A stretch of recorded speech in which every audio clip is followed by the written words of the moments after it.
Buenas tardes. En nombre de la Fundación Texto para el Arte Contemporáneo les damos la bienvenida a esta penúltima edición de Contar el Arte en su séptima edición. Le tenemos a nada menos que a Sergio Ferreira, una leyenda dentro del periodismo cultural. ¿Por qué? No, cierto. No me mates. Uno de una de las personas más emblemáticas dentro de lo que fue la construcción de un periodismo cultural en Paraguay. Nos conocemos hace un tiempo ya. Creo que somos de la misma generación. Sí. Del año de la cabra. Sí, tenemos 3 días de diferencia. 3 días de diferencia. Sí. ¿Sos un librano también? No, vos sos yo empiezo Scorpio y vos terminás el Libra. Uf. Así Sí, es. así es. Así es.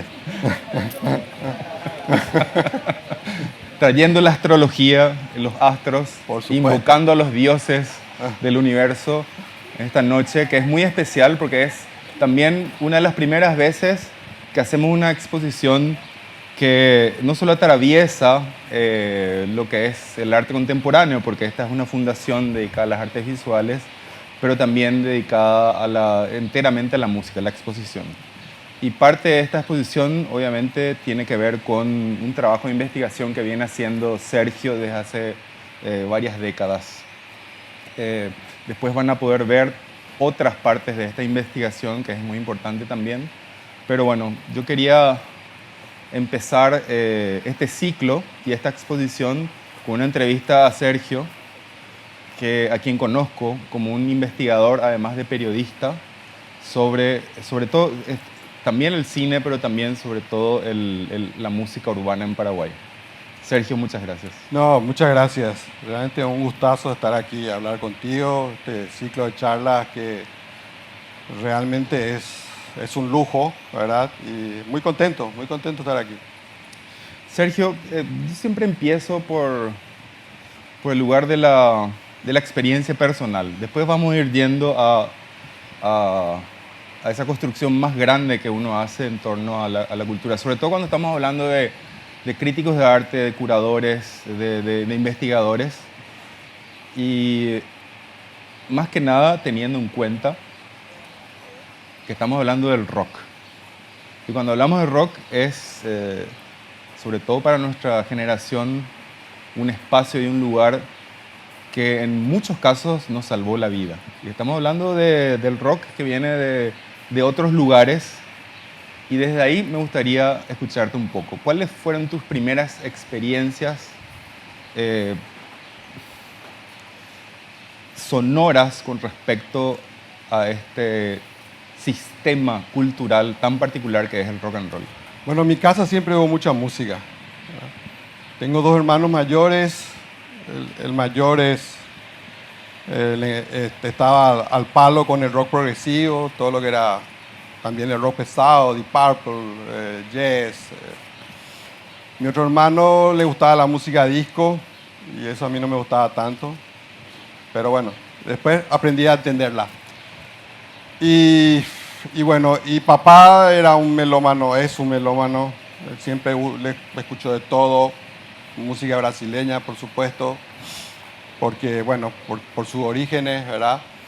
Y entonces en casa siempre hubo mucha música, muchos discos, y el rock estaba siempre presente de alguna forma, pero estaba en el aire. Pero yo el momento que a mí me toca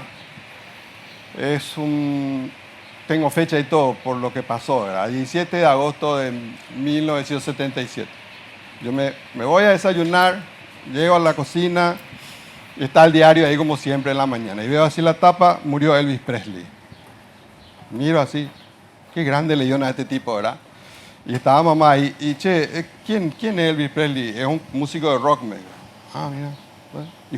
Y la radio de la cocina siempre estaba prendida. Y justo en ese momento empezó a sonar un rock and roll de Elvis.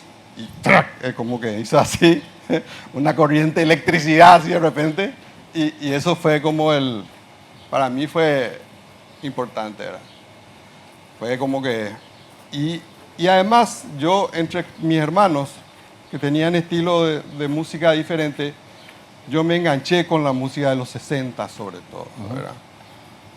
Porque además había un disco de Animals en casa que lo escuché hasta, lo sé de memoria ese disco, ¿verdad? Ese fue mi entrada, más que nada, ¿verdad? Y después están los discos de Creedence, compañía, que también ya fueron.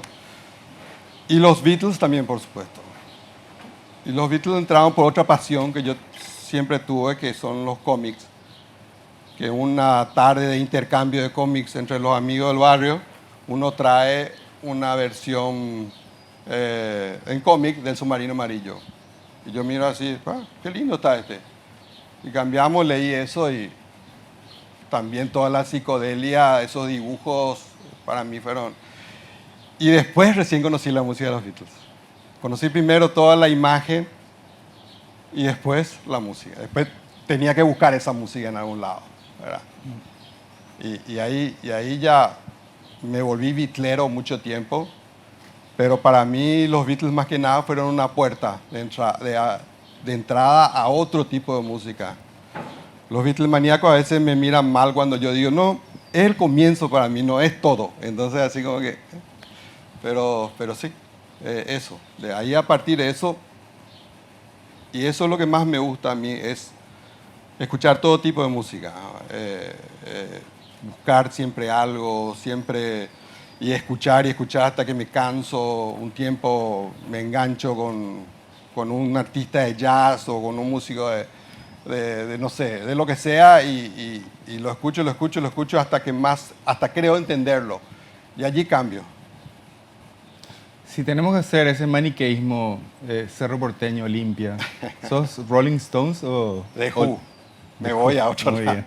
The Who. Siempre hay que tener una... Sí, porque es el grupo de la pregunta. Siempre hay que tener una tercera respuesta. O sea, para mí The Who es más inquietante. O sea, ¿Por qué? Por la manera en que lo tratan. Primero se llaman una pregunta. Claro. ¿Quién? ¿Quién? O sea, te reclama lo ya algo, ¿verdad? Te inquiere algo, ¿verdad? Y después todo lo que desarrolló Pete Townshend sobre todo, ¿verdad? Todas las letras que tienen que ver con el sentir de juvenil, porque los Rolling Stones son más rockeros, pero me encantan los Rolling Stones, pero realmente The Who me parece mucho más. Hay un sesgo intelectual en Pete Townshend que me interesa más. Si tuvieras que elegir en la discoteca familiar, ahí donde estabas vos creciendo, Ajá. con el rock y otro tipo de músicas, ¿qué 5 discos elegirías del combinado? De aquellos discos. ¿Qué Bueno, recordás por lo menos? Están conmigo. Es lo que pasa. Muy bien, es bien. muy fácil. Sí. O sea, el de Animals, por supuesto. Ajá. Hay un disco de Bossa Nova de Agostinho dos Santos que era así un delirio para mí. Me encanta. 1, 2. Creedence también, un disco de Creedence. El Wish You Were Here de Pink Floyd. ¿En tu discoteca familiar? Sí, mi hermano era esa. Okay. Claro, o sea que mi hermano entra. No, o sea, no era de Sí, papá. claro, sí. Y a ver, ¿qué más? Ahí. Cuando hay 3... Y Los Gatos. Los Gatos. Ah, sí. Los Gatos. Estaba el disco de Los ¿Dónde Gatos. está la balsa? Sí, ¿dónde está la balsa? Grande. Sí. Realmente. Podemos hacer un sexto e incluir un disco de Roberto Carlos donde está Lobo Mao. Eso es Roberto Carlos rockero de los 60. Podemos incluir ese también. ¿Qué disco es? No me acuerdo, pues los discos de Roberto Carlos no tienen nombre. O sea, Pero hay un tema... sí, está Lobo Mao, está Quiero que tú vas para el infierno. Bien rockerito. Sí, un grande. Uh-huh. Saltando a tu... Claro, hay una construcción, ¿verdad? Estética, ideológica, incluso con el rock and roll a lo largo de tu infancia, adolescencia. Y después llegamos a lo que sigue siendo tu profesión, aunque ya estés retirado, ¿verdad? Sí. Que es el periodismo.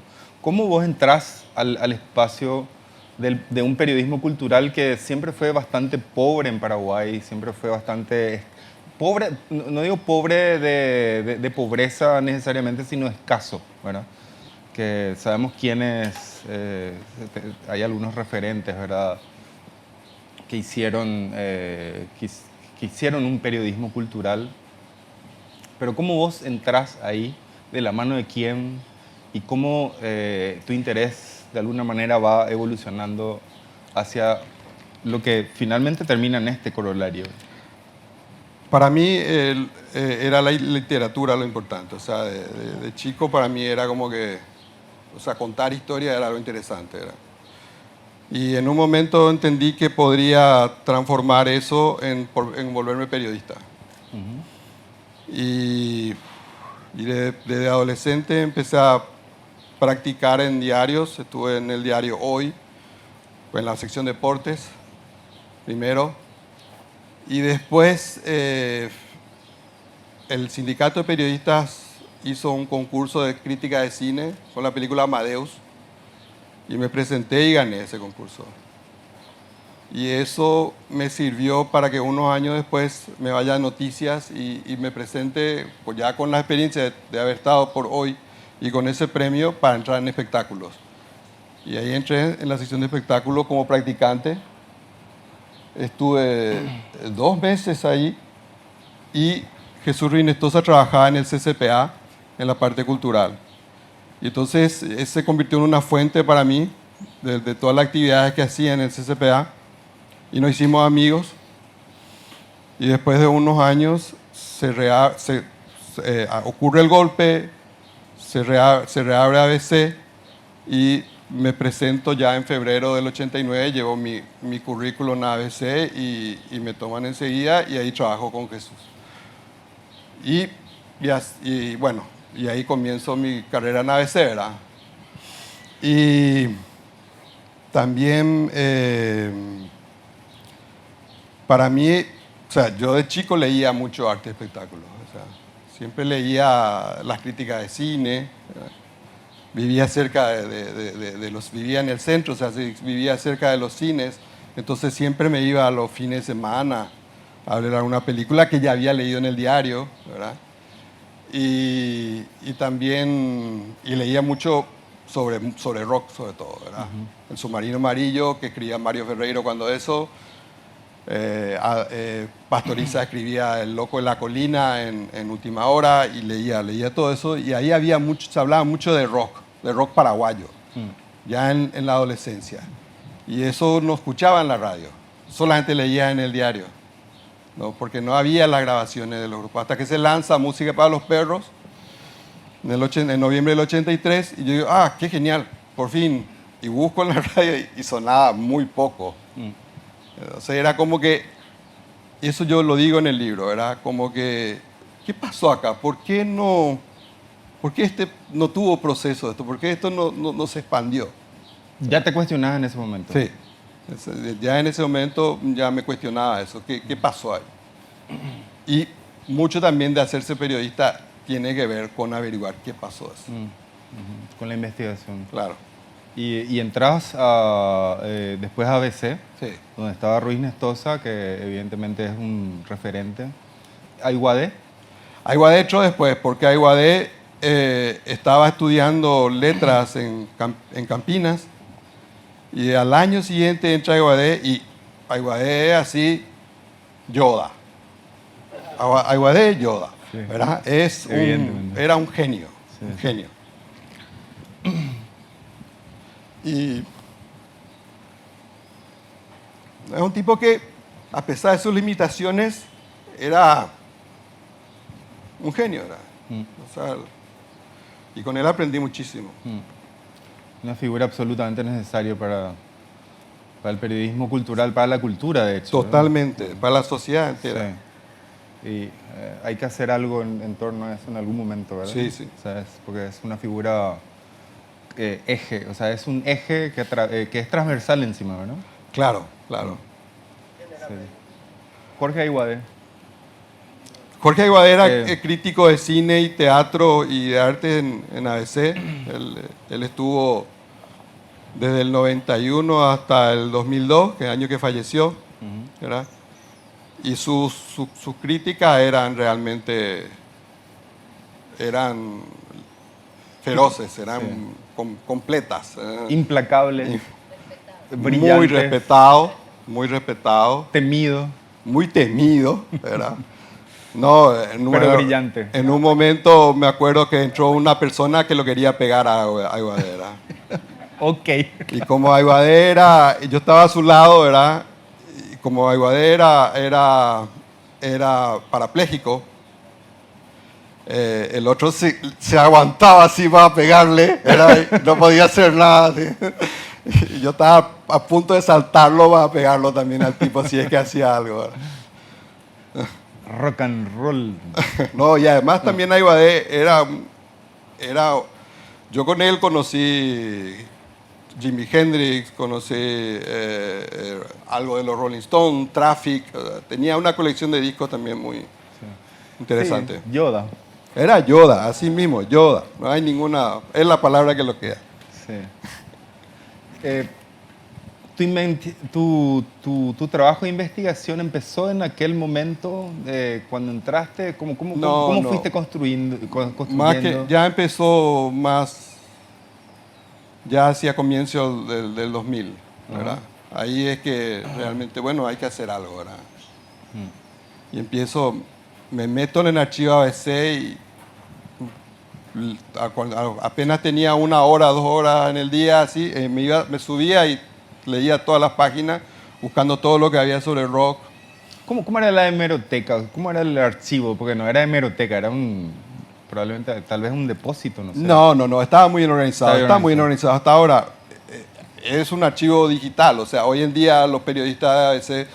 Ya en aquella época. No, en aquella época no, pero hoy en día vos pones, qué sé yo, Freddy Casco, y te salen todos los diarios, todas las hojas donde sale Freddy Casco. ¿Entendés? Pero en aquel entonces era a mano, o sea, vos tenías que subir al archivo y ojear y ver lo que hay. O sea, había gente que más o menos sabía, si vos querías, no sé, un tema específico, le decía al encargado y sí, te traía ya, o sea, que conocía. Pero bueno, yo me fui, me leí todo, ¿verdad? Anoté todo lo que había y esa fue la base para empezar a hacer las entrevistas y empezar a juntar más información. Y eso más o menos se da hace 20 años. Bueno, rebobinemos. Sí. Hay que rebobinar porque... De eso se trata. Claro.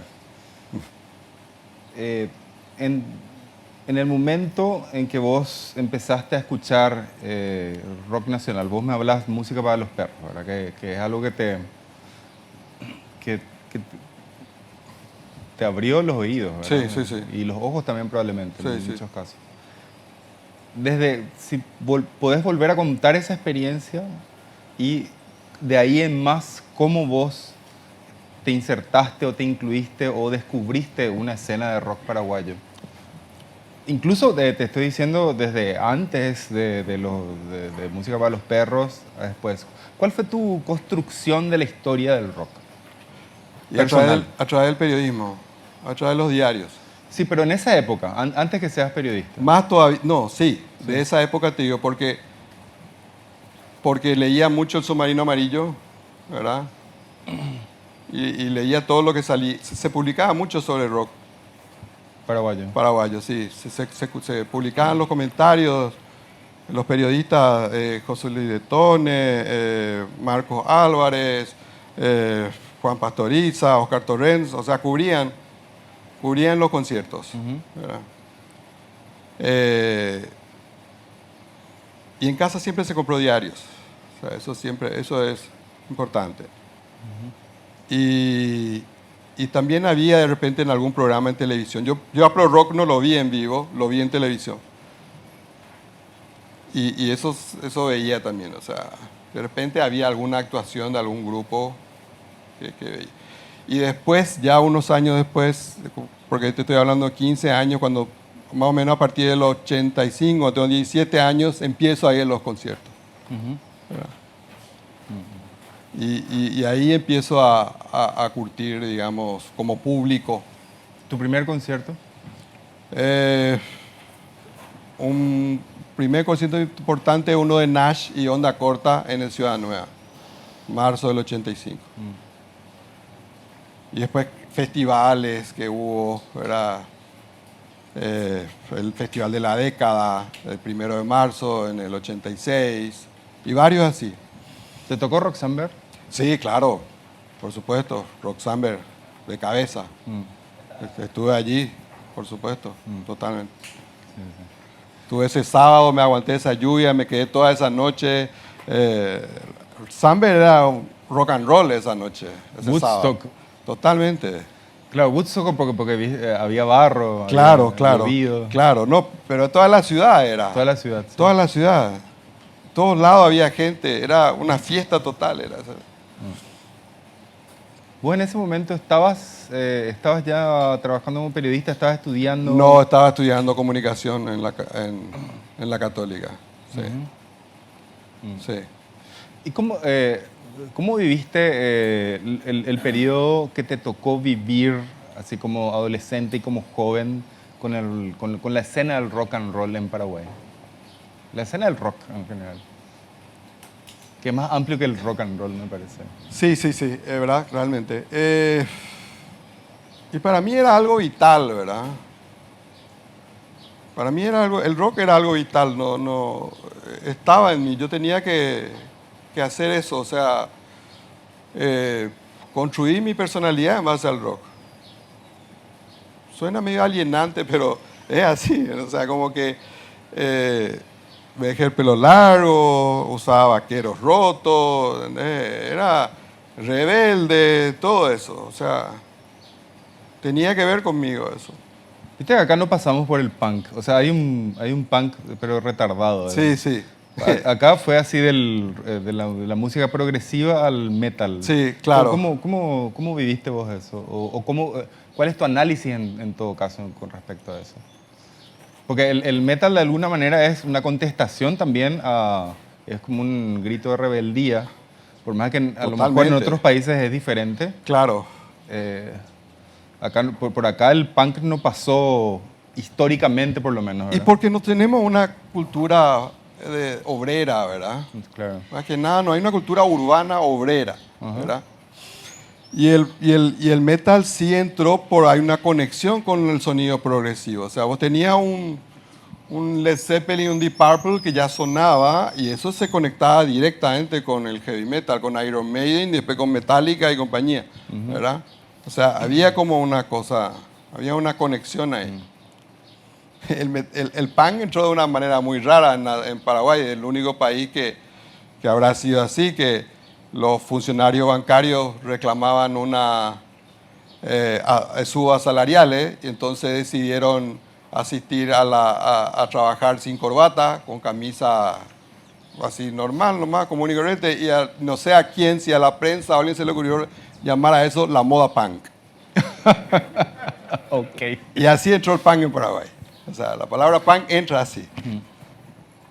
Y después, en el 88,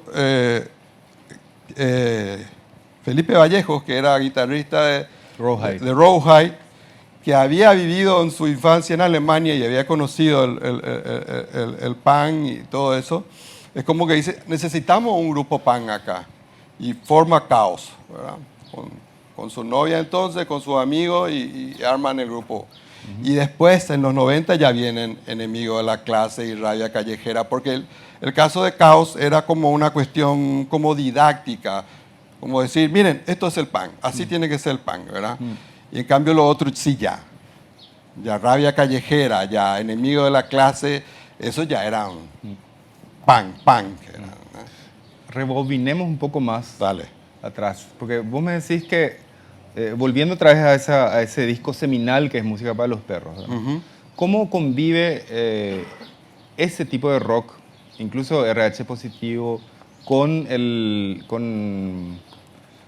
afloramiento de una escena como el metal, por ejemplo, que viene después, años después? Y mira, no hay, esa es una cuestión interesante. Claro, ¿cómo se encadena? Claro, sí. Claro, no hay. O no hay. No hay en cadena. Sí, ¿verdad? eso es algo que a mí me claro, y ese es uno de los problemas que hay acá en Paraguay, ¿verdad? Que no hay encadenamiento, ¿verdad? O sea, uno no responde Claro, no es que uno después lleva a otro y así. Más que nada, por ejemplo, Roberto Thompson se une a RH Positivo. Roberto Thompson, que viene tocando desde 1970, ¿verdad? Él se une a RH Positivo y él, porque él quiere hacer una cosa de New Wave, ¿verdad? Ok, Claro. ya. Él le dice a Jorge Sosa y los integrantes, yo quiero entrar en el grupo. Y cuando dicen, mira, que viene Roberto Thompson a pedir que entre, por supuesto, le dicen, ¿verdad? Como que era esa escena de la época de Pro Rock sí correspondía a los 70. Incluso ese disco interesante. de Pro Rock Ensemble, vos lo escuchás y no corresponde a 1983. Corresponde a 1979, 78, 77, ¿verdad? Porque era la música que ellos hacían y que, bueno, esa es la oportunidad que tuvieron de plasmarlo en un disco, ¿verdad? Que se grabó en los 80s, pero había una sensibilidad de los 70s. Claro, claro. Y creo que ese es el problema que tuvo ese disco también, ¿verdad? Porque vos escuchás ese disco y de repente Junior Beat, uno de los temas del disco, es el que más podía haber pegado por su ironía y todo eso que tendría que ver con algo con lo que es la New Wave de esa época. Pero un tema como Comprador de Chatarra o el mismo Ensamble 1, ¿verdad? No tenía que ver con eso que ya se vivía el synth-pop y compañía, ¿verdad? En el 83. Sí, sí. ¿Verdad? Claro, ya se empezaba a escuchar Kraftwerk en la radio acá. Sí, Model, claro, Model, sí. sonaba. Sí, Sí, por supuesto. ¿Y qué podemos hablar entonces de esa investigación que hiciste, pero de esa vivencia que vos hiciste también en los 80s, que no sea heavy metal en todo caso? ¿Hay Sí, algo? por Porque supuesto. es muy fuerte la escena. Hay una escena Claro, claro, de hard había, rock fuerte. sí, estaba el sonido de RH positivo que correspondía a esa época, era el sonido New Wave, ¿verdad? Onda Corta también tenía algo que ver con un poco un rock más o menos como Barão Vermelho de Brasil, ¿verdad? Hubo un grupo que se llamaba Radio Jamaica, que es el primer grupo de New Wave en Paraguay, pero que yo no tuve la oportunidad de escucharlo y hoy no tenemos más registro de ese grupo, ¿verdad? Solamente recorte de prensa. Estaba Cash al Contado, que era un grupo Ese no lo tengo. de hard rock así muy bueno, de una onda más AC/DC y muy, muy locos en el escenario. Ajá. The Dicks con su blues, Sí. ¿verdad? Eternos. En el ¿verdad? Summer. Claro, en el Summer, el querido Summer, ¿verdad? Y eso también quise hacer en el libro, una recorrida por pubs, Por pubs. lugares que existieron y que marcaron. A mí el golpe del 89 me agarró en el Summer. Mira. Y por suerte estaba en el Summer, porque mucha gente quedó encerrada en la discoteca y los pubs del centro, no pudieron salir allí. pudieron salir. ¿Verdad? Yo me acuerdo, Walk on the Wild Side, estábamos escuchando de Lou Reed, qué bueno. cuando viene alguien y decir, parece que la caballería se levantó. Qué genial, Okay. qué Entonces, sí, significativo Walk on the ese Wild momento, Side, ¿verdad? sí, qué genial. De Lou Reed. Bueno, eso entre paréntesis. Y hay después vamos a seguir rebobinando. Sí. Esta entrevista no trata de este libro necesariamente, sino es de las experiencias de vida de las personas a quienes entrevistamos acá en la Fundación Texo, pero sí, de alguna manera tienen que ver con el proceso de investigación, de escritura también. Claro, todo eso estamos hablando de los 80. Y después vienen los 90s, y ahí hay otra cosa, porque hay una primavera democrática Totalmente. que dura algunos años. No los últimos 30 años, pero sí. Entre el 89 y el 96 aproximadamente, donde hay una asonada militar, ¿verdad? Yo creo que se vivió realmente una primavera democrática y si bien habían grupos que ya estaban antes, ¿verdad? Creo que sobre todo la escena de la noche que es lo que es de alguna manera la plataforma a un escenario de música y sobre todo el rock, ¿verdad?, da lugar. ¿Cómo, según tu experiencia, se vive esa transición? Mira, eran geniales. O sea, para mí los 90 fueron realmente geniales. Había lugares de toques en todas partes. Te podías ir a cualquier parte donde quieras, nadie te hinchaba, ¿verdad? Podías estacionar el auto enfrente mismo al lugar tranquilamente. No sé, había ómnibus toda la noche, ¿verdad? Hoy en día ya no es así. Era genial. Había una municipalidad asuncena que funcionaba, ¿verdad? Funcionaba la municipalidad, ¿entendés? O sea, había... o sea, qué gusto que vimos los 90, será. ¿Entendés? Es así. Genial estuvo. Genial. O sea, si de repente uno lee mucho sobre la movida madrileña de los 80 y todo eso, nosotros tuvimos eso en los 90. Nos tocó 10 años después. Sí.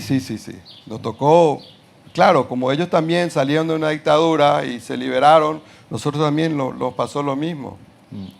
Pasó lo mismo y fue un momento de efervescencia cultural súper genial, ¿verdad?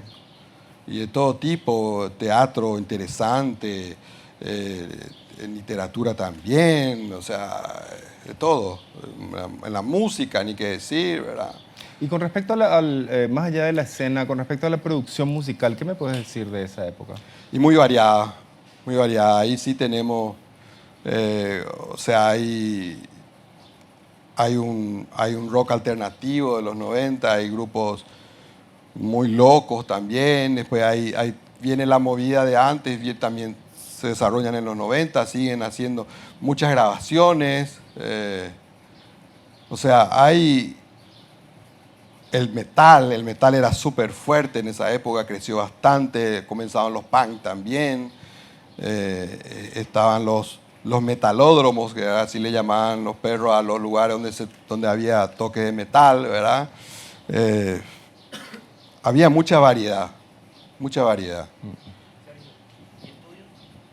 Estudios para grabar también, o sea, claro, Mike Cardoso montó su estudio a fines de la década, Kamikaze también comenzó a fines de la década, más que nada, ya en los 2000 hubo más producciones de discos, pero se grababa bastante demos, en Yodi se grabó muchísimas cosas, ¿verdad?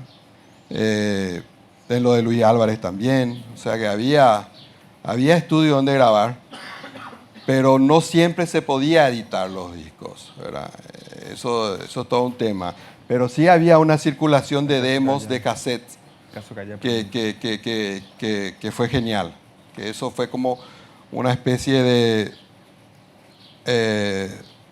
por fin tenemos la posibilidad de grabar algo y que se pueda distribuir, porque editar un disco era muy, muy difícil, ¿verdad? Y los cassettes que se repartían en los conciertos, eso fue una salida para los perros muy buena. En caso que tengan preguntas, porque a mí me encanta también la contaminación, que la gente vaya interviniendo. Hay un micrófono ahí para que salga después en la grabación, así que si quieren interrumpir, interferir. ¿Está habilitado? No, más que nada de la estética nomás también te quería preguntar, ¿verdad? Porque había algunas tapas de disco, algunos discos expuestos ahí adentro, ¿verdad? Que seguro ya vieron algunos.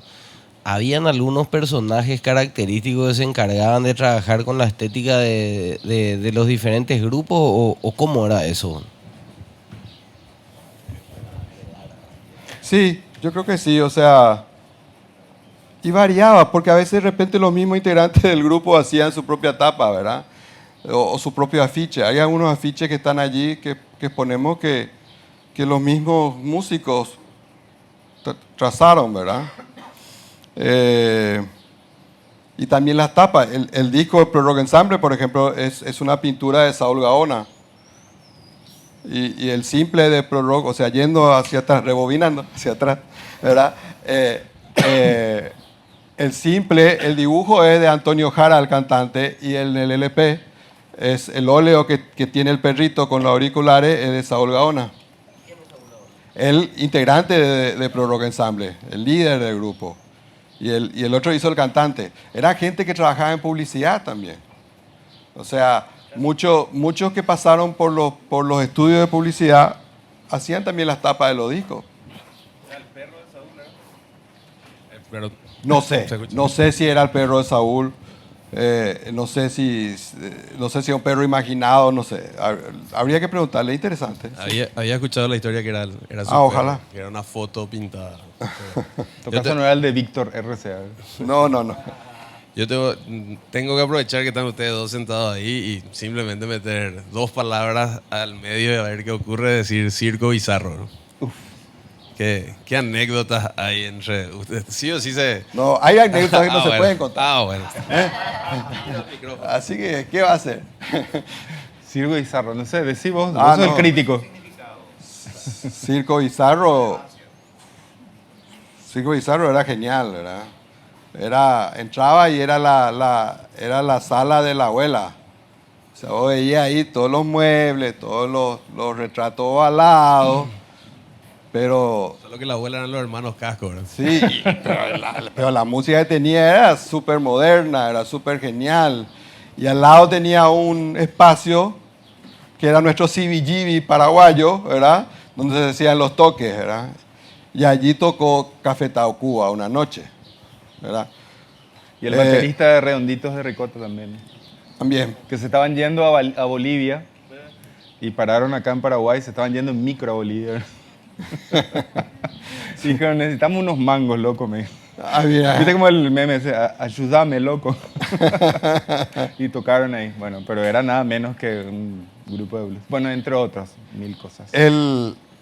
Lo de Café Tacuba, ellos querían conocer un lugar tradicional. Y entonces, en la conferencia de prensa hablamos y nos fuimos a La Curva. Y entonces, ahí yo le conocí al dueño de La Curva y preparaba una mesa así espectacular para el grupo, ¿verdad? Y entonces tocaron los conjuntos de arpa y guitarra. Y yo estaba fascinado con el arpa, con la llave, cómo hacían los semitonos. Entonces, estaban muy... Y después, y ahora vamos a circo, vamos al otro extremo. O sea, esto es lo más tradicional, vamos a lo más moderno, le dije. Entonces, subimos al auto y nos fuimos al Circo Bizarro. Y ellos se engancharon con el lugar y al día siguiente volvieron y estaba Shaman tocando allí y tocaron allí con ellos. Así fue. Sí. Y nosotros, sí, para abrir un breve paréntesis con respecto al Circo Bizarro, claro, yo había vivido un par de años en Europa y tuve la oportunidad de estar en Berlín y me fui a Tajales, en el Oranienburgstraße, donde había un edificio que se había caído, la mitad se había caído durante la Segunda Guerra Mundial, pero se hacían conciertos. Y ahí vi a mi grupo que hasta ahora es referente y tengo el afiche hasta ahora, ¿verdad? Que es Nick Cave and the Bad Seeds. Y para mí eso fue una revolución musical, porque hasta ese momento para mí eran así, tipo Olimpia Cerro, Rolling Stones, bueno, obviamente había pasado por el metal y todo eso. Pero entonces me interesó traer otra estética y después de 2 años, traje una colección de discos que fue la base musical de ese espacio. Pero obviamente entendimos que había una producción y una escena del rock acá en Paraguay y le dimos espacio. O sea, hasta Deliverance tocó en esa época que ya tanto no activaba, pero pasaron muchos. Pero bueno, es una más, ¿verdad? O sea, podemos hablar de lugares muy anteriores con respecto a la escena musical, a la escena de los toques. Y después nos íbamos a los búfalos, a verle a los búfalos también. Sí, claro, en el Tirol. El Tirol, claro. Claro, por supuesto, los búfalos. Convivimos con muchas escenas. Sí. El Bar España. El Bar España. El Bosque. El Bosque que vino Sí. un poco después. Sí. Vos que vino un poco después y después Zona Urbana vino después otra vez. Bar Casa del Sur, Bar Casa del Sur que viene antes. claro. Habían peñas ahí, ¿verdad? Sí. Yo Donde me fui- estaba Alberto Rodas, yo pero me fui había a verle a grupos Alberto de, Rodas varias veces. Ahí. había grupos de punk y de heavy metal allí, ¿verdad? Y después el mismo lugar donde era el Circo Bizarro se convirtió en el Cuervo. Al lado. Yo eso eh, siempre digo. Al lado. Sí, eran dos Ah, cabinas bueno, eran. ok. Pero al lado fue. Pero sí. Sí. Era la misma casa, pero con el salón. Era la misma casa, pero estaba viviendo. Sí, claro. Sí, sí. Que era el epicentro del heavy metal en ese momento, hasta que hubo un accidente y se pelean allí, se quema el lugar y chao, ¿verdad? Sí, sí. Eso hay que contarlo en algún momento. Hay una, sí, hay que contar. Sí. Yo tengo la precisa. Hubo un respecto a eso. incendio allí en el Cuervo y... Ah, bueno, puedes contar ahora, por ejemplo. Quisieron robar a uno de los muchachos lo de la chacarita y se metió Pelco Killer y ahí se armó el quilombo. ¿Lo escucharon? Claro.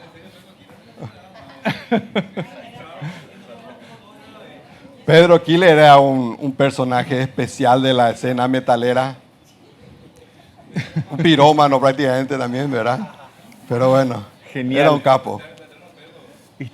Sí, lo que pasa es que nosotros en la época del Circo Bizarro teníamos un acuerdo con la Chacarita porque yo era muy amigo de Bisoca, Rubén Bisocolán.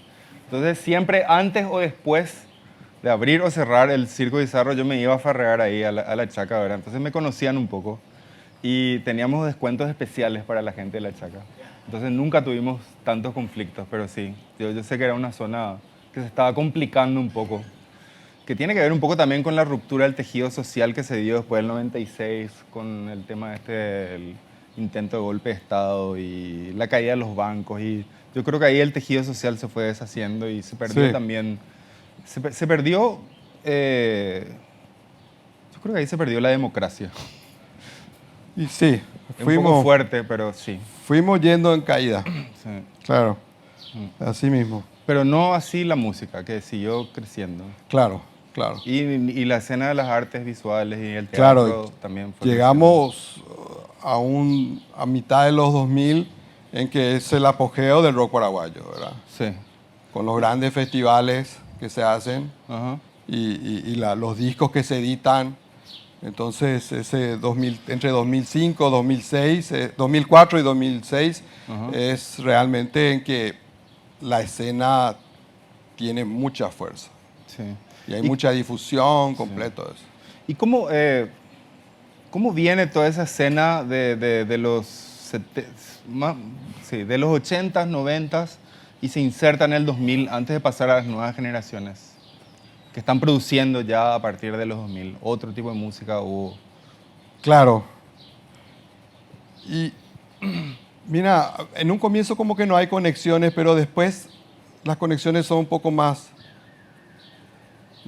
digamos, pero generalmente los grupos empezaban de cero, ¿verdad? No tanto referenciándose en grupos anteriores, ¿verdad? Pero generalmente de cero, como que más que nada referenciándose en grupos de extranjeros, ¿verdad? ¿Es un problema? ¿Sí o no? Sí y no, es una realidad. Según tu visión crítica. Es una realidad, o sea,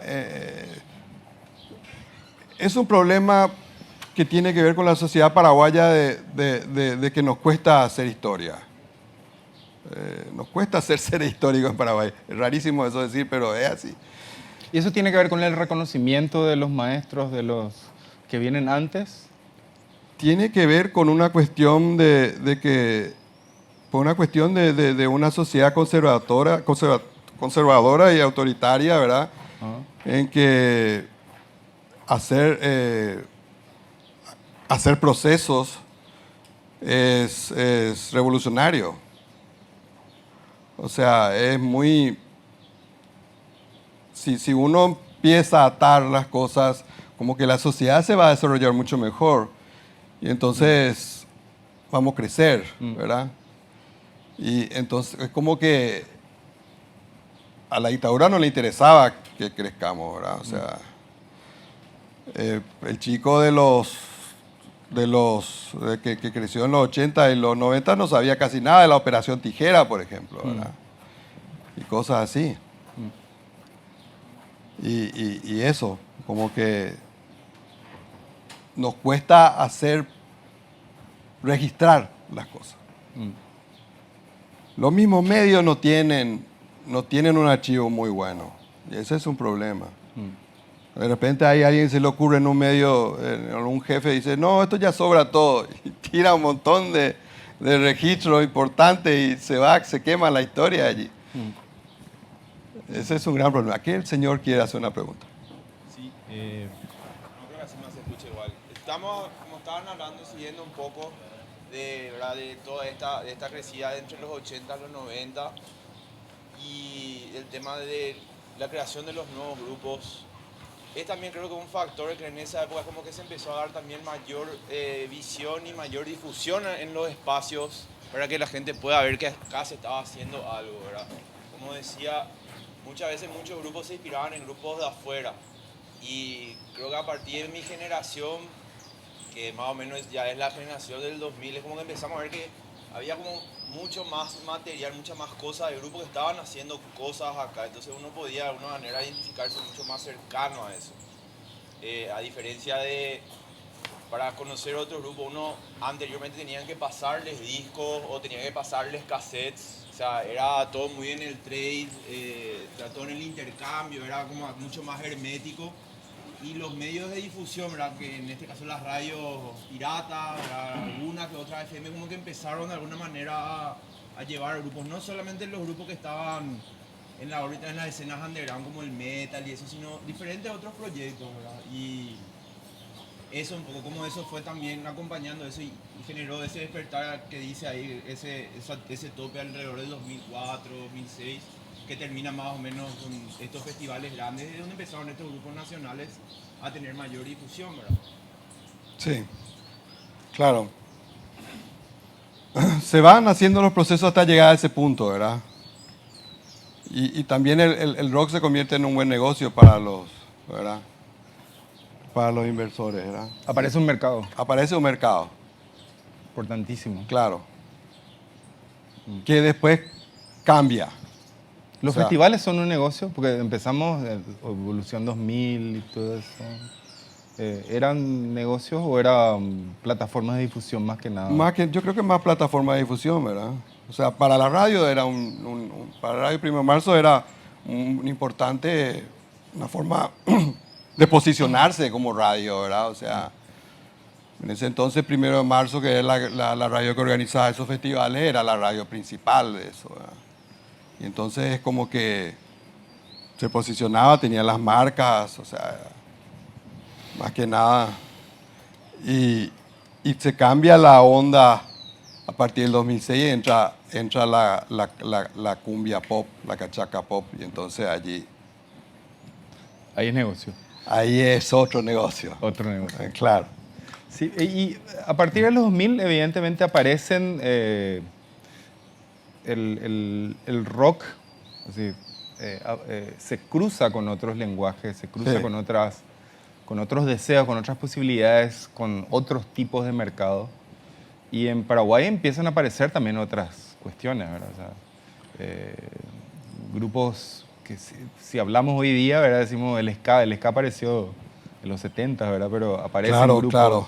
claro. y- En los 2000 hay una explosión del ska Sí, importante. importante. Y está El ska punk.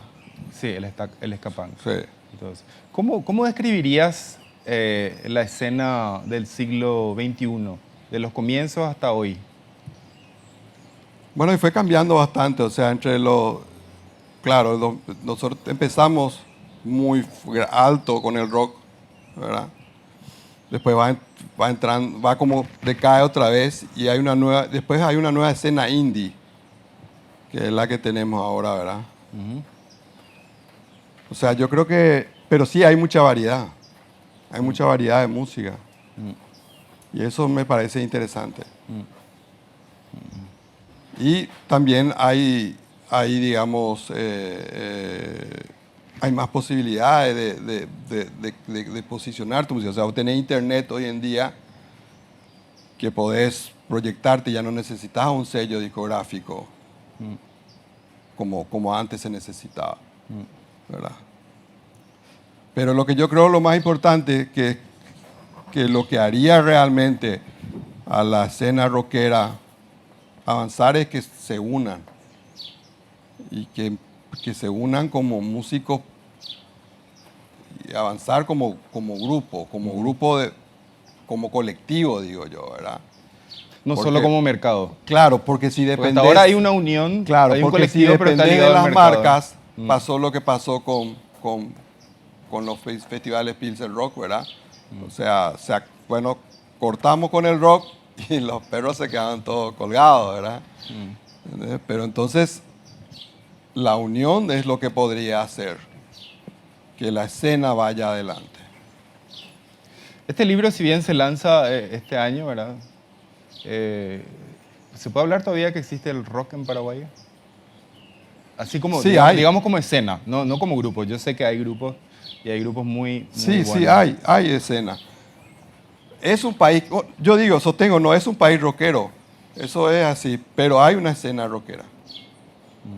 No es como otros países donde el rock es mucho más presente en toda la sociedad, ¿verdad? Pero sí, hay. ¿Qué tan Claro que hay. colonizados estamos? ¿Qué tan qué? Colonizados estamos. Colonizados. Sí, o sea, somos colonia de colonia, como decía Galeano, así es rock, somos tributarios del rock argentino, del brasileño. ¿Qué opinas vos? En ciertos casos sí. O sea, el rock argentino ha sido un referente muy importante en muchos, a lo largo del tiempo, ¿verdad?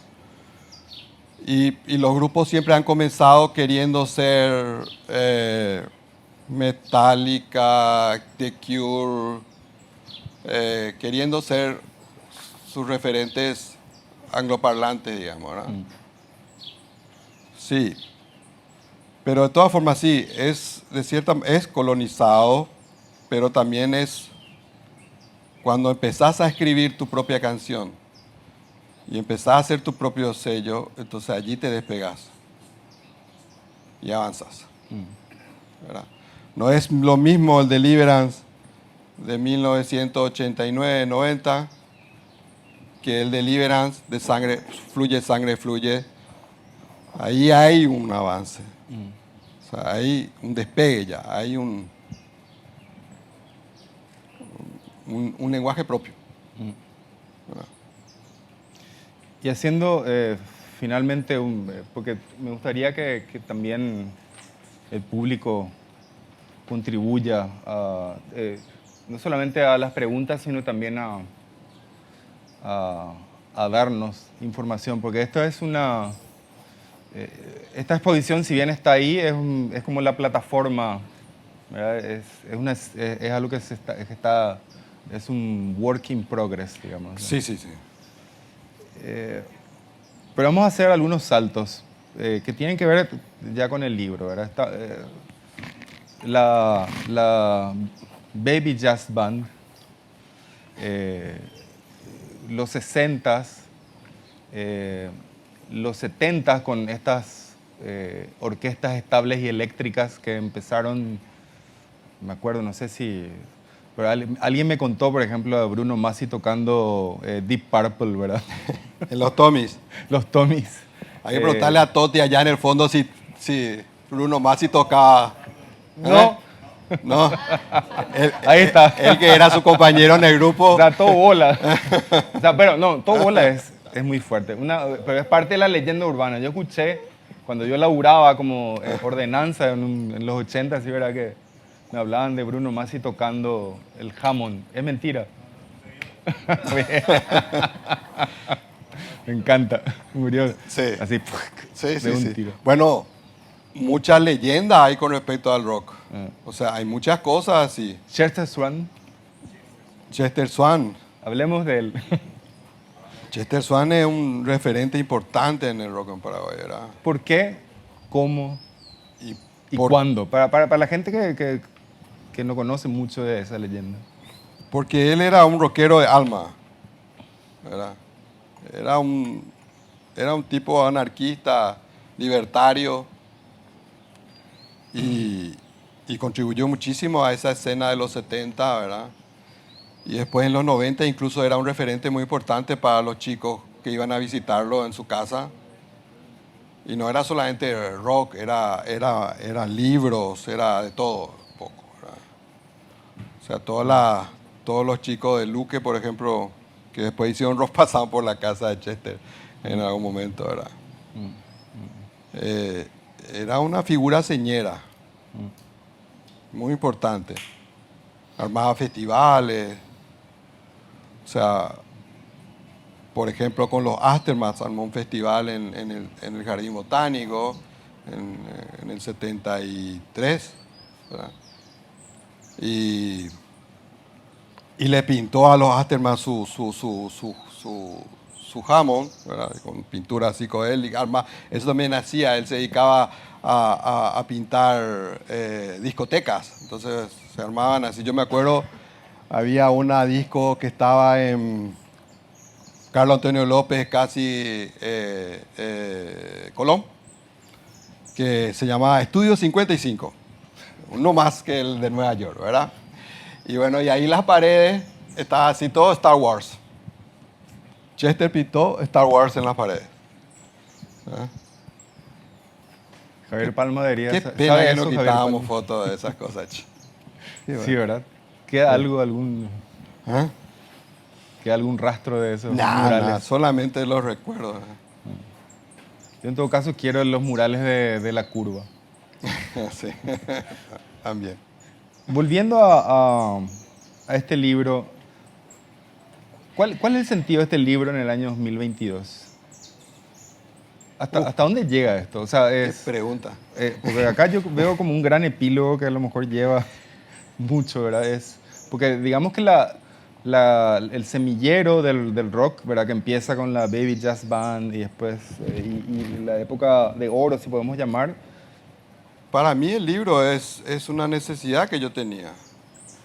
O sea, si cuando yo quería alguna información, no tenía, ¿verdad? Tenía que ir a buscar en algún archivo, lo que sea, o preguntar, ver.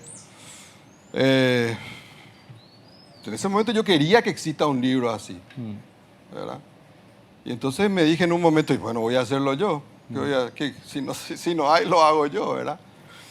Y de todas formas es un libro muy personal, o sea, no quiero que este sea un libro canónico, ¿verdad? Capaz que... Es canónico del hecho que es el primer libro, ¿verdad? Sí, Después sí, pero no... puede ser Pero contestado, faltan muchas ¿no? cosas allí. Sí. En ese sentido, digo yo. Es un panorama de lo que fue el rock en Paraguay desde que entró hasta ahora, ¿verdad? Según mi visión. Eso sería. Yo creo que se podría ampliar mucho más con la página web, por ejemplo. Se podría hacer más con otros libros después, ¿verdad? Pero más que nada, para mí este libro era una necesidad. Y se dio la oportunidad de poder sentarme a escribir, ¿verdad? Porque es una cosa que yo venía ya escribiendo más o menos, algunos párrafos, algunas...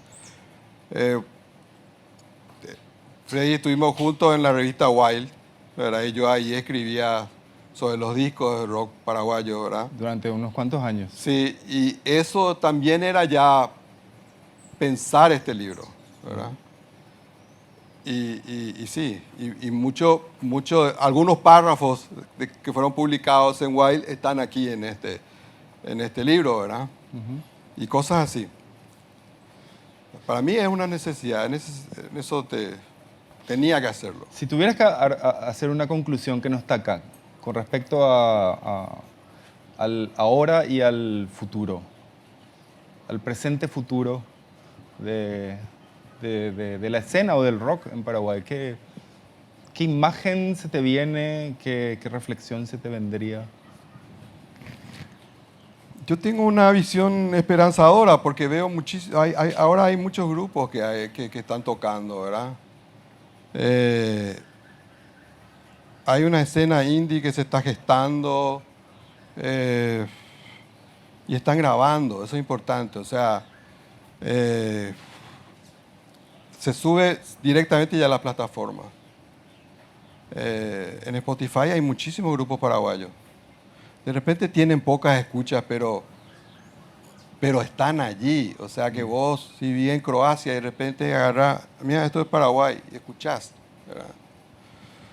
Hoy esta mañana escuché una reacción de un chileno que subió a YouTube de comprador de chatarra de Pre-Rock Ensemble, ¿verdad? Ah. El tipo escuchaba por primera vez eso, ¿verdad? Y interesante lo que dice, ¿verdad? Y hoy en día Internet, vos tenés muchísima información. La cuestión es que tenemos que aprender a buscar las cosas. Ahí está el tema. O sea, Internet es un mundo gigantesco, ¿verdad? Inabarcable. Y hay que aprender a buscar. Creo que el desafío principal es aprender a buscar. Bien. La curiosidad siempre, ¿no? Sí, la curiosidad.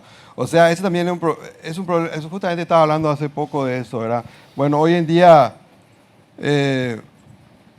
nosotros cuando éramos pendejos queríamos un disco, no sé, de The Cure. Y ¿quién tiene el disco de The Cure que estamos buscando, verdad? De repente alguien tenía, uno de los perros tenía.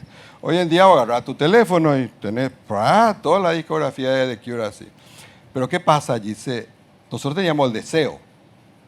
Nos picaba, teníamos que buscar ese disco. ¿Cuándo ¿verdad? te llevas Foz de Iguazú a la disquería? Sí, traje unos cuantos discos allá. Bueno, No. que en cambio los chicos de hoy en día ya tienen todo fácil. O sea que entonces hay que enseñar a buscar. Ese creo que es el desafío. Bien, bien. Bueno, se cumplieron 60 minutos, yo creo que hay preguntas. Y mi pregunta con relación a eso es, ¿eran colaborativos así los perros en esa época? ¿Vos te ibas con tu onda y llegabas y te recibían y buscaban alguna forma de poder mejorar o era una manera diferente a cómo se vive hoy esa colaboración que todos tienen por llevar, diríamos, una cultura adelante? ¿Colaborativo en qué sentido? Y que vos llegabas, diríamos, dijiste, habían 2, 3 productoras que básicamente llegabas como para grabar y que te recibían, diríamos, con los brazos abiertos, o trataban de colaborar contigo o medio le O tenías que ir ninguneaban. con el cash así. No, yo creo que tenía que ir con el cash, Ah, sí. ¿verdad? Claro. O sea, Gran negocio, ¿verdad? y sí. De repente hubo algunas posibilidades de hacer, ya cuando se formó IPSA, por ejemplo, pero inicialmente vos te ibas con el caso. Por el caso de Deliverance, por ejemplo, que ellos grabaron en un estudio y no pagaron todo, o sea, cuando fueron a pagar todo lo que debían, queremos llevar al máster, no, ya grabamos encima de eso. O sea, en ese sentido, no había mucho interés en el sello discográfico. Más que nada había... El interés estaba en los músicos, ¿verdad? Y entonces alquilar el estudio para poder grabar y Claro. después editar. Es como que en este museo, ¿verdad? Tengas un problema con un artista y agarras y tiras toda la basura a su obra, ¿verdad? Sí, no era lo que era un problema. Para ellos no era normal grabar encima de la cinta, ¿verdad? Pero hubo episodios así donde un productor borró todo el trabajo de alguien por una pelea. Y hay algunas anécdotas. Así, hay algunas Yo sé que anécdotas hubo. de eso. Sí, claro que sí. Allá los muchachos van a saber bien contar sus historias. Justamente por eso tiré un poco el... Sí. No. Claro, entonces hay un egoísmo en la industria rockera No, o ¿cómo no. lo que es el tema? ¿O es inmadurez? ¿Cuál es el tema? No le importa. Más que nada no le importa. No sé si egoísmo, sino una desvalorización de lo que sea, ¿verdad? Porque los sellos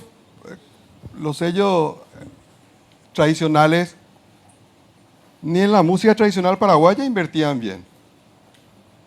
O sea, los que hacían polka y guarania no eran privilegiados dentro de los sellos discográficos. Sin embargo, ellos vendían mucho, ¿verdad? Vendían también, pero no había, digamos, no se reflejaba en regalía a los músicos. O sea, ponerle que el sello le pagaba una suma y grabamos esto y esto es lo que te pagué, ¿verdad? Y después yo ya me quedo con la venta de los discos. Eso ocurría. Negocios. Sí. Ay, Acá. perdón.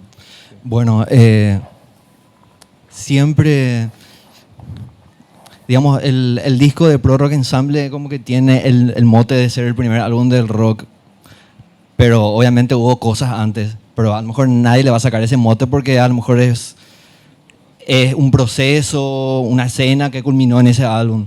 Pero yendo un poco más para atrás, está el caso de Jody o de Los Rebeldes, que me parece como el eslabón perdido dentro de la historia del rock.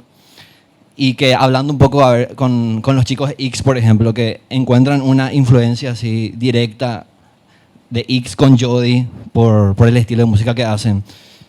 Me parece interesante poder hablar del caso Jody. Interesante. Mira, el disco de Jody Potts de Vanguardia es realmente el primer disco de rock. O sea, de un grupo ¿De qué años? 71. Wow. Pero ¿Tipo krautrock o...? no psicodélico, Beatle, mezcla. Pero el disco de Pro Rock Ensemble, Música para los Perros, es el primero del movimiento del rock nacional. Porque allí hay como una intención de que esto sea rock nacional, ¿verdad? Hacer música en castellano, hacer temas propios. Es diferente, o sea, no, la postura que tenían los hermanos Wenger a la postura que tenían Saúl y compañía es muy diferente. Ese es el sentido, ¿verdad? O sea, sí, yo creo que Pops de Vanguardia es el primer disco de rock en Paraguay, pero el primer disco del rock nacional es Música para los Perros. ¿Y qué tan vanguardista es con respecto a la escena que se estaba generando en la Lo que región? pasa que los Wenger eran una isla. Ellos hacían su música en su casa, nunca tocaron en vivo. Iban directamente con el sello discográfico, lograron editar primero en Phonogram de Argentina, después en EMI Argentina, y con EMI Argentina editaron en varios países. Y, o sea, hicieron otra carrera. Ellos no estaban ni con las orquestas, ni con el movimiento del rock, ¿verdad? Era otra cosa.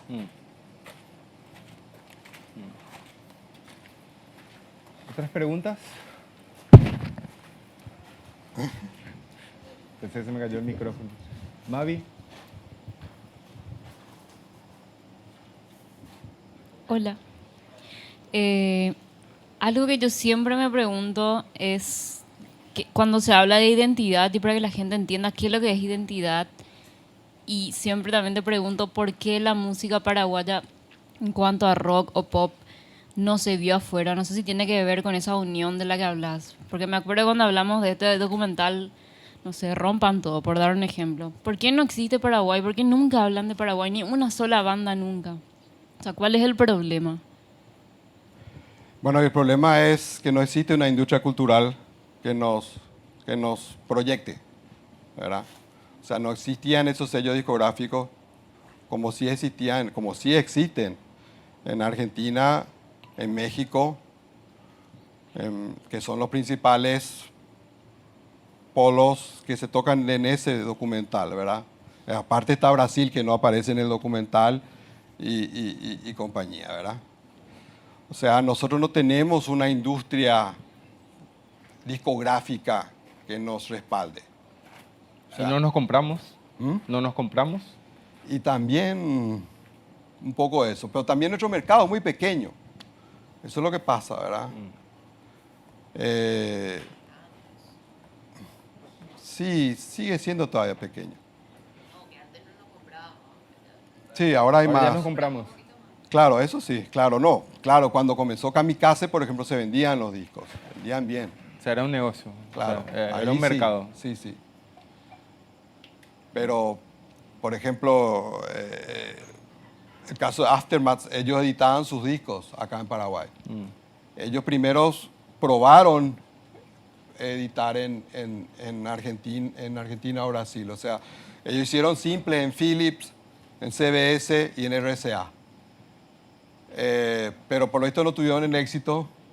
Y los mismos temas, esos temas simples, lo editaron en sus LPs bajo su sello acá en Paraguay. Ese tipo de cosas ocurría, o sea. Y cuando Pro Rock Ensemble salió con Helio, no era un producto de Helio. O sea, tenía el sello de Helio, pero era una producción de Pro Rock Ensemble que editado por Helio, ¿verdad? Por el sello Helio. O sea, no había un interés del sello en proyectar al grupo. Es muy... es lo que nos pasa, ¿verdad?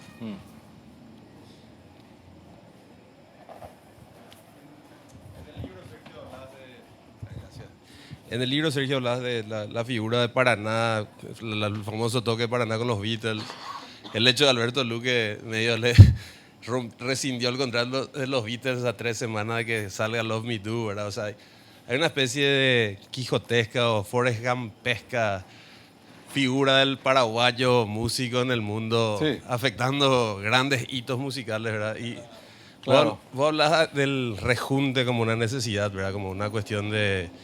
Se tienen que unir los músicos, pero tener figura como Billie Eilish ahora. O ahora mismo está rock.com.pi acá a las 4:20 de la tarde del 7 de diciembre, vio la luz hoy, que habla, hay 500 hitos que son totalmente aislados y entendiendo esta figura que somos medio de ese país balde de cangrejo, que no somos ego-friendly y todas las escenas culturales medio que nos competimos entre nosotros. ¿No te parece que justamente con internet estas bandas, esta escena independiente o esta posibilidad de autopublicarse es la salida de un sonido paraguayo? Esto es lo que decís, me quedo con eso de decir, tenemos que aprender a buscarnos, ¿verdad? Sí. Por ahí van los tiros. Sí, no creo. Para mí que establecer rock.com.pi es muy importante porque concentra toda la historia, ¿verdad? Concentra una cantidad de grupos y es una cosa que va a crecer, ¿verdad? Más todavía. Y se puede convertir en un referente muy importante. Y te proyecta otra vez. O sea, si hablamos de saber buscar, se puede empezar a buscar por rock.com.pi, ¿verdad? Entonces, eso es altamente valioso.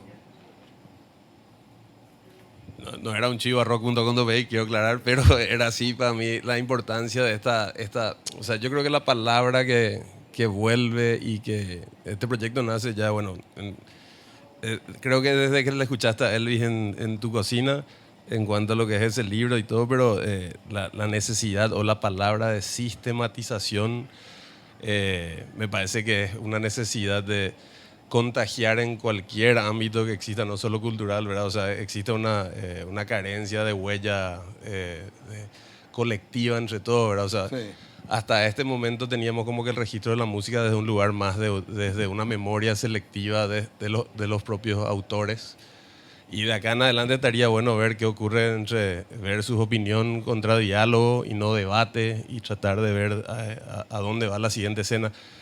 Que yo veo, ¿verdad? O sea, es más, en tu remera veo eso, Freddy, ¿verdad? O sea, este tipo de movidas, ¿verdad? O sea, lo que está ocurriendo en La Chispa, o sea, en lugares en que se entiende que la colaboración es la nueva forma de competir, hay una escena que se está enriqueciendo entre sí, ¿verdad? O sea, lo mencionaba más temprano, la colaboración entre Yodi y EX, tiene que ser en este caso, porque es con él. O sea, comenzás a ver esta nueva forma de celebrarse. Me parece que, ¿cómo se llama la banda de Mar? Eso que hacen, Darlings, hacen un cover ¿verdad? de Yodi. Y, o sea, yo estoy muy emocionado para lo que se viene de que si nos comenzamos a colgar con nosotros mismos. Así comenzamos che, qué bueno, había sido eso, es paraguayo, y yo estoy escuchando otra cosa hace rato, ¿verdad?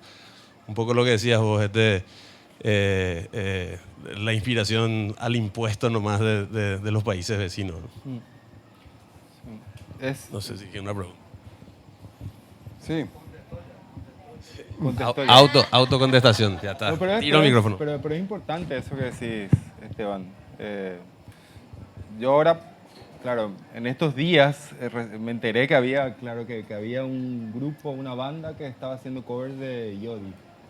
Y eso es lo que falta. Yo veo eso, por ejemplo, en la música que hacen las mujeres, que ellas se reinterpretan sus propias músicas y todo eso, conocen de memoria.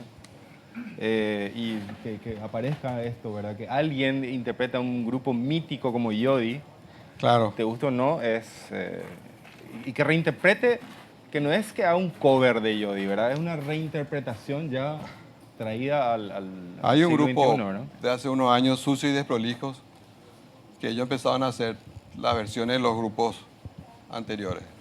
Genial. O sea, también.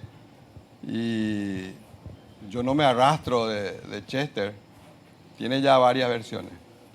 Hay una versión blues de Gustavo Sánchez Hasse que se puede encontrar en YouTube.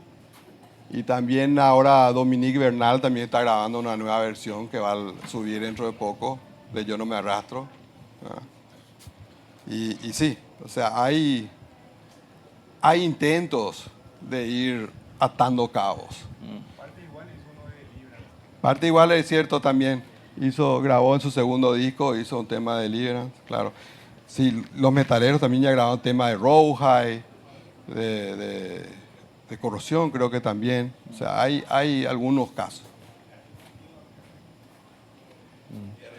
Falta una productora que haga un disco de covers, ¿verdad? O de Se reinterpretación. llama Dera Covers. Dera Covers. Ahí está, ya. Ahí está. Bueno, ahí está, Dera Covers. Muchísimas Siguiente, gracias. Yo creo que podemos seguir disfrutando la exposición que va a durar un buen tiempo y vamos a seguir haciendo actividades. Ahí está la promesa ahí de 2 maletas y de planeador para seguir haciendo actividades acá en torno a la historia del rock, a esta historia que tardó varias décadas en ser contada y va a ser contada, fue contada ya por este libro que es fundamental y que los que no, yo creo que todos leyeron acá porque todos son rockeros, y los que no leyeron háganlo porque es uno de los libros más informados y divertidos que he leído en los últimos tiempos y esperamos el documental también y tienen toda la web y toda esta plataforma que van a poder, supongo que va a ser también un trabajo colaborativo porque van a seguir apareciendo cosas. Sí. Y yo quiero, mi última pregunta para concluir y después pasar al brindis es, ¿vos crees que hay algún tesoro escondido por ahí o ya no hay? O sea, Sí. Hay mucho. Hay muchos tesoros. La verdad que sí. ¿Estás guardando o puedes...? Estoy juntando. Sí, Ok. sí. Otro tema más. Otro tema más. Sí. Tengo varios temas. Bueno, muchas gracias.